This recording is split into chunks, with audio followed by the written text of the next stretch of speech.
היום, י' ד' תמוז, תש"פ, זה היום, עשה אדוני, נגילה ונשמחה בו. So today I thought primarily one place somehow seems to generate so many stories is the Shabbat. So mostly I thought to share some stories of Shabbat, but this Friday I had a story which is one of these that I'd like to share with everybody. And it's a story that nothing really happened. In fact, on the surface, it was very annoying.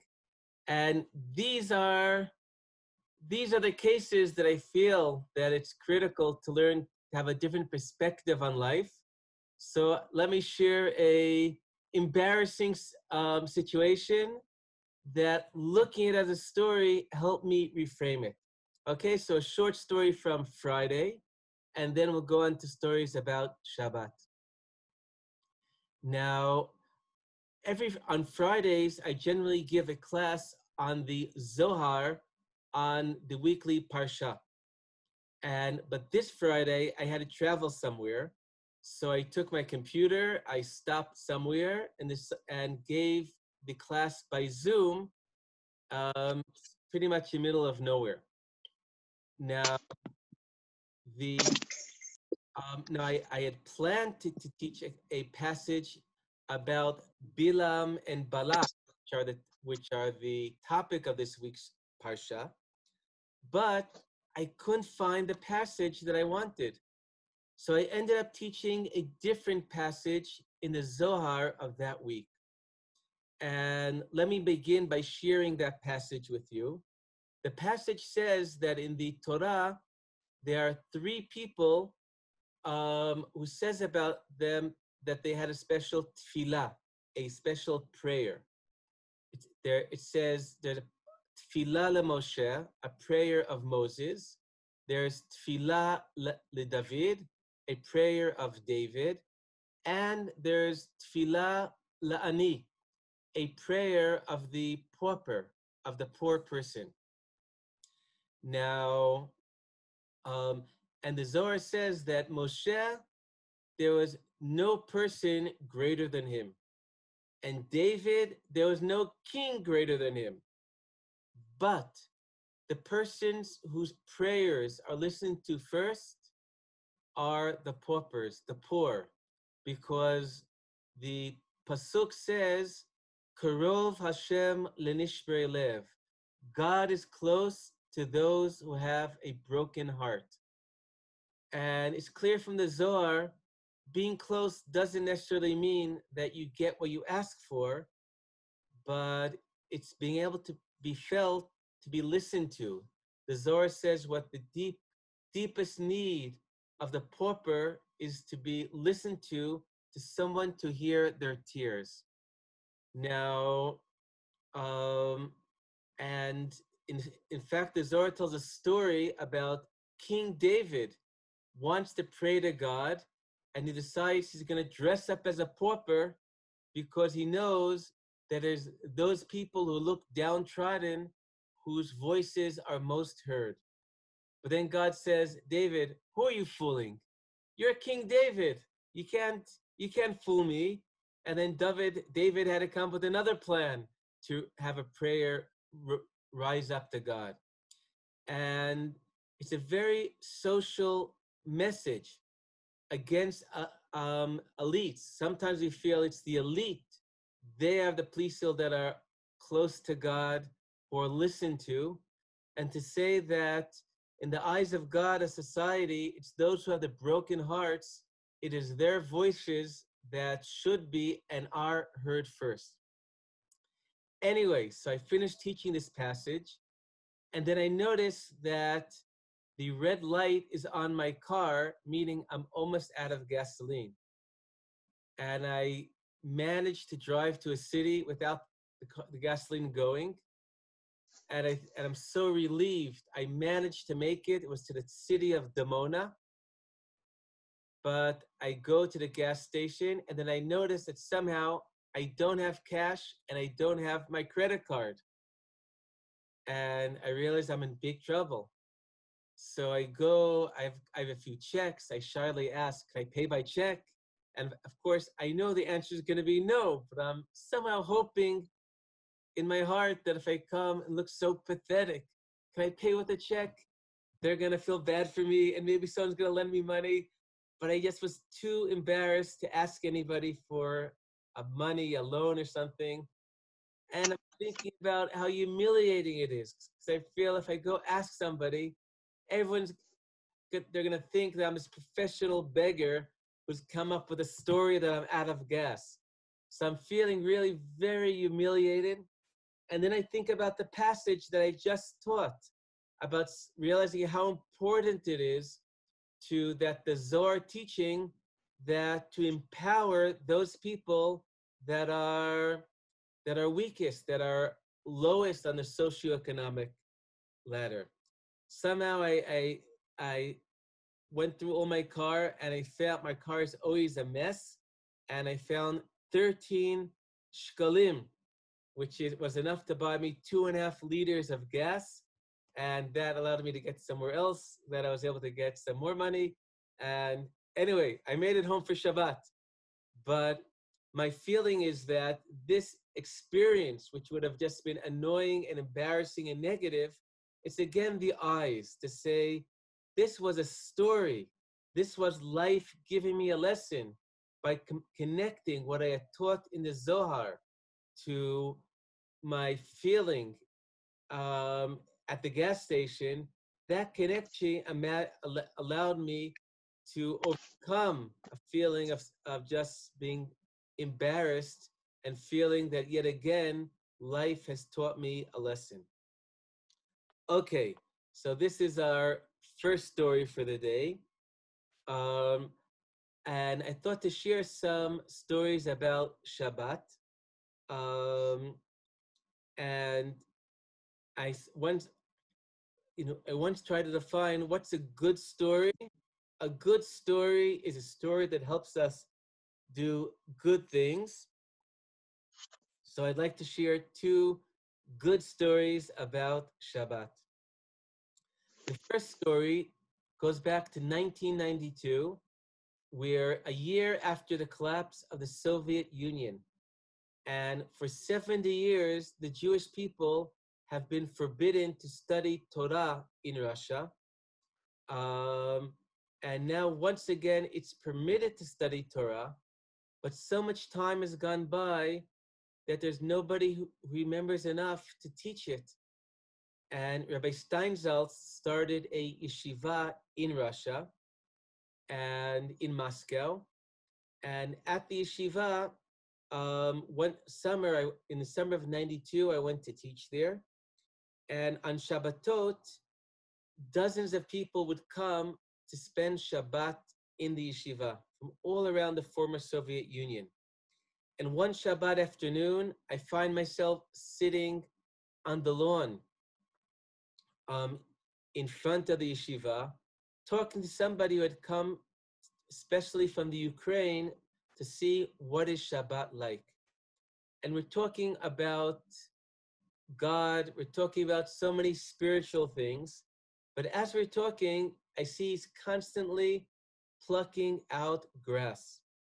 Now, officially, among the laws of Shabbat is you're not allowed to disconnect living things. You're not allowed to take fruit off a tree, and you're not allowed to cut the grass either. So I'm talking about spirituality, but I see the person I'm talking to, in a way, is violating the Shabbat. And then I feel really challenged, what's the right thing to do? On one hand, to tell the person that according to the laws of Shabbat, you shouldn't be pulling grass out of the ground on Shabbat. This person knows so little about Judaism. To start talking about a detail of the halacha, this might, instead of bringing him closer, might just push him away. On the other hand, I feel I'm talking about spirituality, about God, about Shabbat, and to remain silent when something which I feel is a violation of Shabbat taking place, I felt that also wasn't right. So I thought, what should I do? And suddenly I remembered a story told by the Rav Ari Levine, a very famous rabbi in the middle of the last century. He was universally respected in Israel and known also as the rabbi of the prisoners, because under the British mandate, he would visit and be closely connected to the Jewish prisoners they're imprisoned by the British. Now, but he tells a story that one day he was walking with Rabbi Cook, and as they're walking, he absentmindedly plucked a leaf off a tree. And to his surprise, he sees Rabbi Cook looking at him in horror. And he says to Rabbi Cook, "What happened?" And Rabbi Cook tells him, "My entire life, I have tried never to needlessly hurt any living thing. I told the story, and this person, his name was Alexander, came from the Ukraine. He was deeply moved by the story, about the sensitivity to all of life. And in fact, Alexander was some type of an alternative medicine doctor, so he really connected to that message. And of course, right away, he stopped plucking out the grass. But there's a ironic, humorous, and happy continuation to the story. After being in Russia, I flew back to the United States, and about a year later, I made Aliyah, and I moved to Israel. And when I came to Israel, the first thing I did, I took a taxi from the airport to a yeshiva, Yeshivat Har Etzion, that's located in Gush Etzion. And when I arrived, it was during lunchtime. And Har Etzion is an enormous yeshiva. There are hundreds of students. I enter the dining room, and suddenly somebody from the other side of the dining room gets up, runs over, and gives me this big hug. And I have no idea who this person is. But then it turned out that this was none other than Alexander Zaid, that alternate medicine doctor that I had met a year before that on the lawn in Moscow.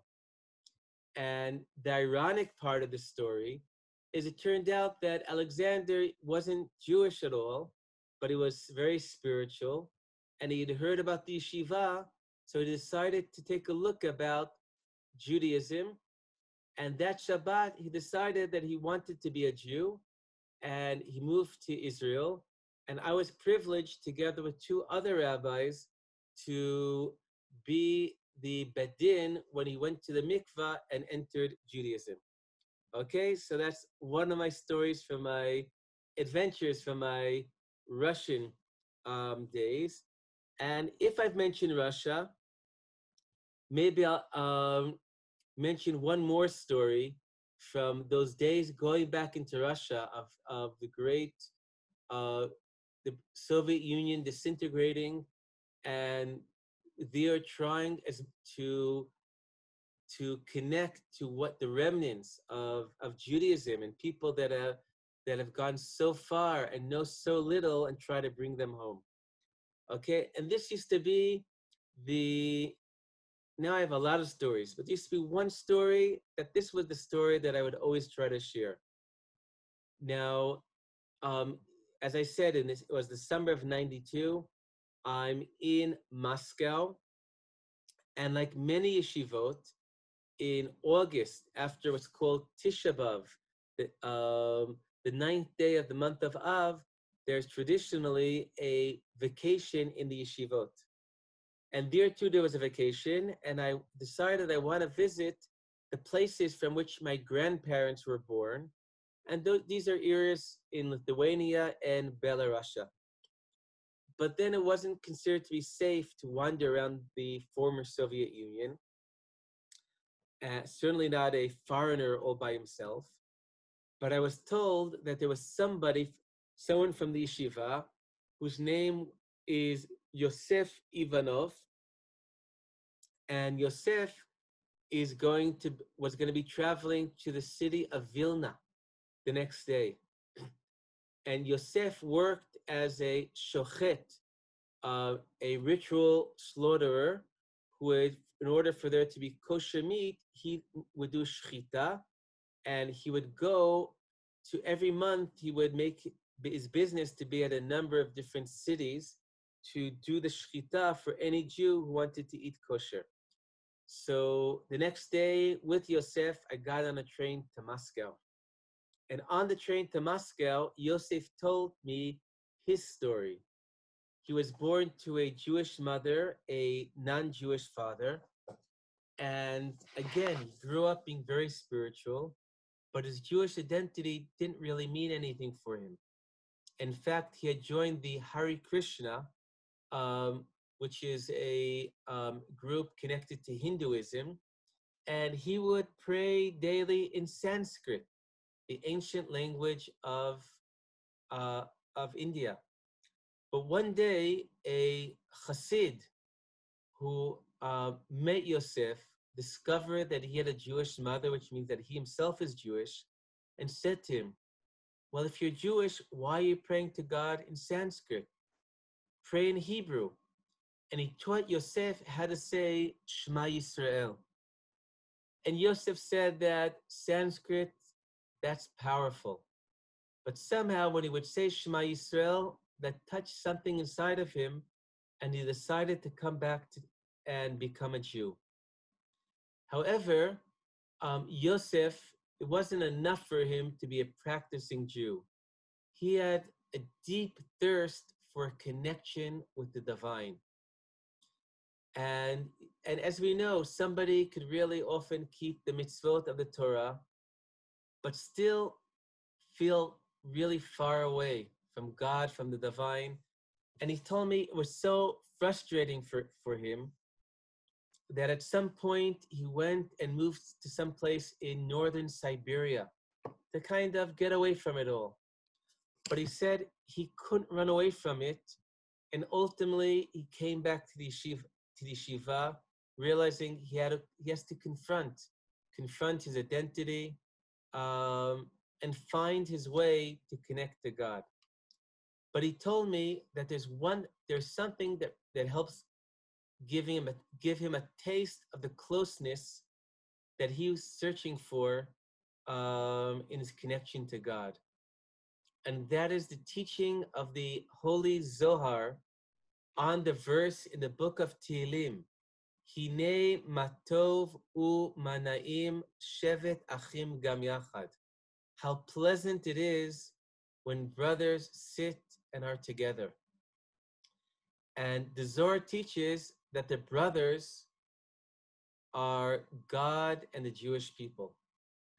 And for this you need Zohar. We know prayers talk about God as our Father in heaven. The book of Shiurim might look at God as a God and the Jewish people as lovers. But it's the Zohar that will say that God and the Jewish people is a sense of brotherhood or sisterhood, if Caro, you're here with us.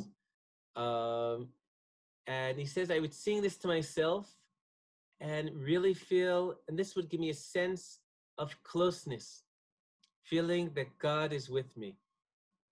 Anyway, we had many adventures in Eastern Europe. When I came back to the yeshiva, there were 2 new students. One of them knew a drop of Hebrew, one of them knew a drop of English, and I knew a bit of Russian. And the communication's really difficult. So I think to myself, maybe let me share with them the Zohar about Hine Matov Umanayim, and God and the Jewish people are brothers. I was enthusiastic, but after about 2 minutes, these 2 guys are looking up, looking down, and totally not connected. If they had invented cell phones, they probably would have been playing with their cell phones by now. And then I realized that I really that I really jumped too much for this passage of the Zohar. First, these people have come to the yeshiva. They have no Jewish connection.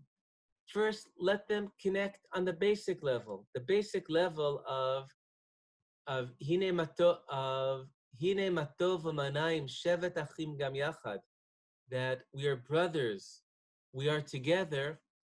That let them feel this about them being part of the Jewish people. So I said to them, let's sing this together and imagine that all the Jews of Russia, I think I started with Moscow, all the Jews of Moscow, were all singing together. And we sang and we felt it, that we're not alone.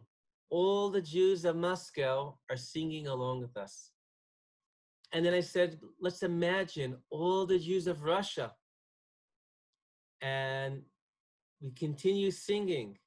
And bit by bit, we took circle after circle, the Jewish people, and brought them into our circle. Until we had in our imagination, the whole world together, singing together, Hine Matov V'Manayim Shevet Achim Gam Yachad. But then I said, the Jewish people is not just who's live now. Anybody all our past generations. So I spoke a little about the fathers, Abraham, Isaac, and Yaakov, about the mothers, Sarah, Rebecca, Rachel, and Leah, and bit by bit the story of the Jewish people and putting them all together. And then I continued and said, the Jewish people, it's the present, it's the past, but it's also the future. All those who have not yet been born, they too are part of our song.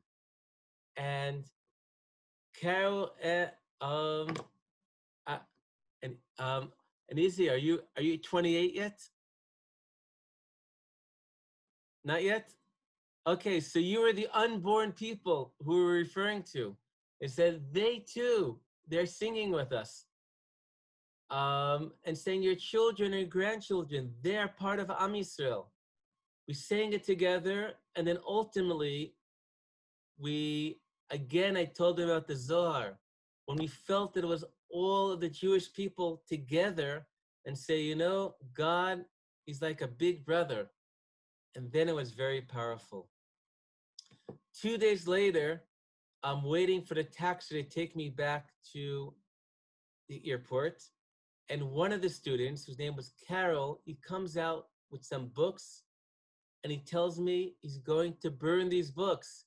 And I'm horrified because burning books, this is a symbol of such dark periods.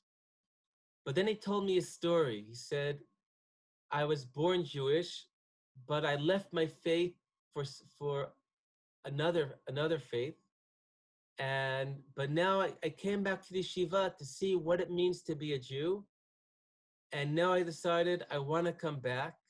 And for him to symbolize that process, he felt he would have to cut off all that brought him out of the Jewish people. And years later, I found another passage in the Zohar that really made sense of this whole story. That the Zohar teaches, and there's a little bit of Hebrew involved. I try to make it as easy as possible. That the verse in the book of Psalms, Hine Matov Umanayim Shevet Achim Gam Yachad, there's an extra word, the word Gam. In English, it would be behold, how good and pleasant it is when brothers sit also together. Now, this word also is really repetitive, it's redundant. And the Zohar says, this hints to us that when God sees us sitting together with love and connection, what does God say? God says, Gam, me too. I also want to be there. And then the Zohar continues and says that there's a verse Laman achai v'rayai adabrana shalom bach. For the sake of my brothers and friends, I will bring peace to the world. And this is God saying, for the sake of my brothers who have peace between them, I will bring peace to the world. In fact, when it came to Othniel, which for 23 years I've been teaching, and David, which I understand who you know, studied by us in the yeshiva. When I first came, I told the story, and at the end of the story, I started singing the nigun that I knew for Hine Matov Manayim, which apparently is what's usually sung in kindergartens in Israel. So for the students, it was very anticlimactic. I think the song was Hine Matov Manayim Shevet Achim Gam Yachad. So I thought it was great, but they were, but for them it was a letdown. It was like quiche, because it brings them back to kindergarten. So that night, one of my students, his name is Erez Nir, he composed a new mangina for Hine Matov Manayim, so that when I tell the story, I could end with a worthy nigun, or at least one that doesn't remind Israelis about their kindergarten. So let me share that with you. And you feel free to join in. And we're going to imagine that the entire Jewish people, or at least the people that usually come to us on Zoom, are with us. 1 second. Oh, wow. Okay. Sometimes remember the nigun, this always challenging. Hine matov umanaim shevet achim gam yachad.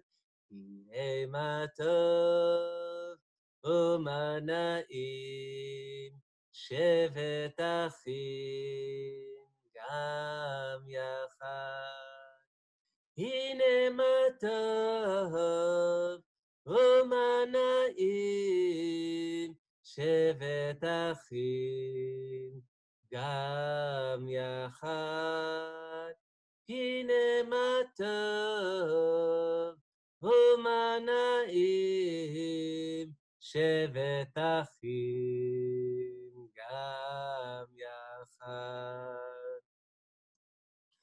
Okay, so these are some Shabbos story. Thank you.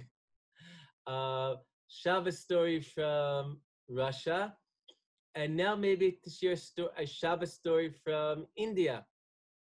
I've told you in the past some of my experiences in India, and about the time that I was in the what's called the Bayit Yudi, the Jewish house, which is sort of like a Chabad house in Dharamsala, India, and there on Friday night, Shabbat, about more than 100 Israelis got together litpalel, to pray that the prayers of Friday night.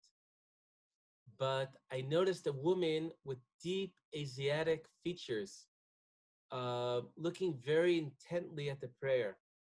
And somehow I felt that she was more than just a tourist. So I invited her to join. We know that eventually the temple, the Beit HaMikdash, is supposed to be a Beit Tfilah L'Kol Amim, a house of prayer for all nations. So certainly this Asian woman is warmly invited to pray with us. And afterwards, there was a meal on the roof of the Bayit Yudi. She joined us. And the next day, Friday night, you get a big crowd comes. But Shabbat morning, it's only some very dedicated people who wake up in the morning on Shabbat morning and come to Litpalel, to pray. And to my surprise, this woman together with her 2 small children, came also for the entire Shabbat morning. And I realized there has to be a story over here. So I go over to her, I ask her, who are you? And she says, my name is Regina, and I'm from the Philippines. And I asked her what brings her here. So she told me that in the Philippines, there's a spiritual leader called the Elder. And he teaches and studies Judaism, although he and the people in his group are not Jewish. But somehow their connection to the Bible led to an interest in Judaism. And her husband's Indian, and they're here visiting his family. But she said, I heard that in Dharmasala, there are Jews who keep the Shabbat. So I brought my 2 children to see what is Shabbat. And I'm thinking that I know she's going to go back to the Philippines, and how difficult I'm sure it is to live a Jewish lifestyle there. So I start telling her, Judaism doesn't believe that everyone has to be Jewish. There's the 7 laws of the children of Noah. But then she looks at me a bit disappointed and says, but that's not what I want. I want the Shabbat. And I later discovered that my assumption that there's no Shabbat in the Philippines was off, because exactly a month later, I'm at the other end of the world. India is 3 hours east of Israel. And about a month later, I went back, and with my family, we went to visit America, and we started with a vacation in Yellowstone, out west in America. It's 12 hours time distance from India, the other side of the world. And we're traveling around, and at the end of our trip, we stop in Salt Lake City in Utah. And I see that there's one kosher restaurant in Utah. I take my family there, and the door opens up, and I see a woman, very Asiatic features. First, I think maybe she's a waiter, but then I see she has her hair covered like a very religious Jewish woman. And I ask her, who are you? And she says, I am Miriam. And I say, where are you from? She says, I'm from the Philippines. And it turns out that Miriam is a descendant of a Jewish family that more generations than anybody knows made it to the Philippines, dealt with trade. And she said, till her grandmother's generation, they still were kept Torah halacha. She says she remembered her grandmother lighting Shabbat candles. She moved to America, but ultimately she herself found her way back to Judaism within her Israeli husband. And now their home is like in Salt Lake City, anything you need Jewish, you can get a plate for the Seder, you get a Hanukkah menorah, and a kosher meal, all in the middle of the summer. So somehow I feel Shabbat here has holding on to the whole world. There's the way of Shlomo Kalbach would sing. There's Mizmor Shir Liyom HaShabbat, a song of Shabbat. And when Rav Shlomo Kalbach would sing it, he would break out in English at some point, and some English translation, he would sing, the whole world is waiting, sing a song of Shabbat. So Shabbat, that essence of Shabbat, which there is a layer of Shabbat that's connected to the Jewish people, but there's a layer of Shabbat that goes back to the very beginning of creation. And this layer of Shabbat is something which I see from all corners of the world, there is a thirst for. So maybe let me end with one last story, and then we'll finish for today.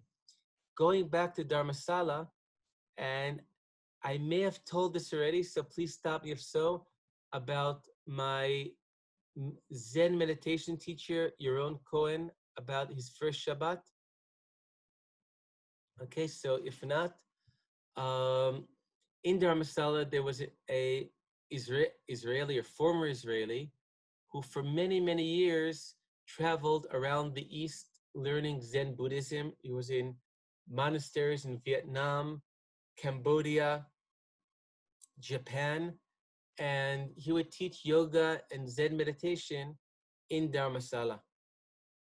And when I met him, he was in the process of returning again to his Jewish roots. And he told me that he would like to keep, he thinks this coming Shabbat, for the first time ever, he's going to keep a Shabbat from beginning to end. So I was very moved, and we spent Shabbat together in the Bayit Yudi. But pretty much at somewhere in the middle, I saw the cracks beginning. Yaron is very musical, and he tells me, he says, I heard that the reason we don't play musical instruments on Shabbat is because it says somewhere in the Talmud that if it breaks down, maybe you'll fix it. And I get the feeling that if that's the reason, Yaron will say, I'm going to keep Shabbat, but with my guitar. So I say, Yaron, often there are formalistic reasons, official formalistic reasons, but there are deeper things that underlie it. And we went through many of the laws of Shabbat, showing how Shabbat is really creating an entire atmosphere. Shabbat, a time of being, about not changing the world, accepting it as it is, not going out of your place, really dealing with that challenge of pure being.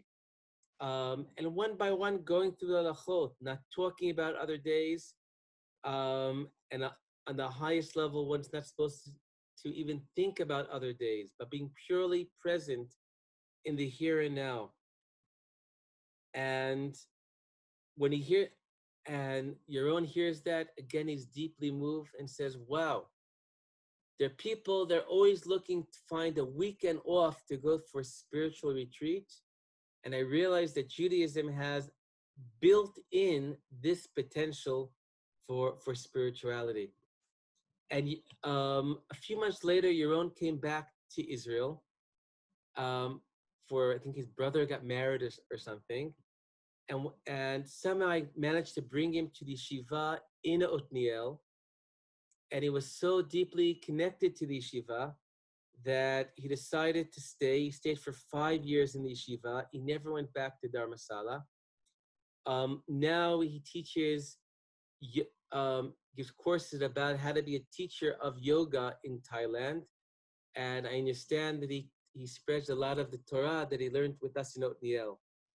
And among other things, he came up with some hits that in Israel were very popular in their time in Otniel. One of them, it's pretty funny. I remember part of it, called Sticky Dum. It's about some play on V'hafta Reach Kamocha. Sticky Dum, Sticky Dicky Dum, Dicky Dicky Dicky Dicky Dicky Dicky Dum.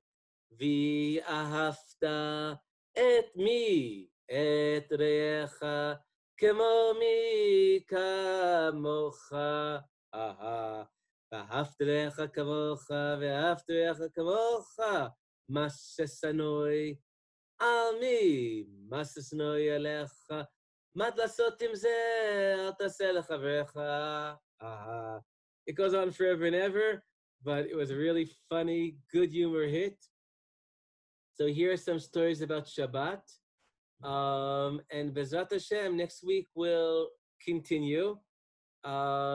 So until then, Sof Davar, Hakol Nishma, Et Elohim Yira, Ve'et Mitzvotav Shmor, Ki Kol Adam. Okay, good night to all of you. Goodbye and good night.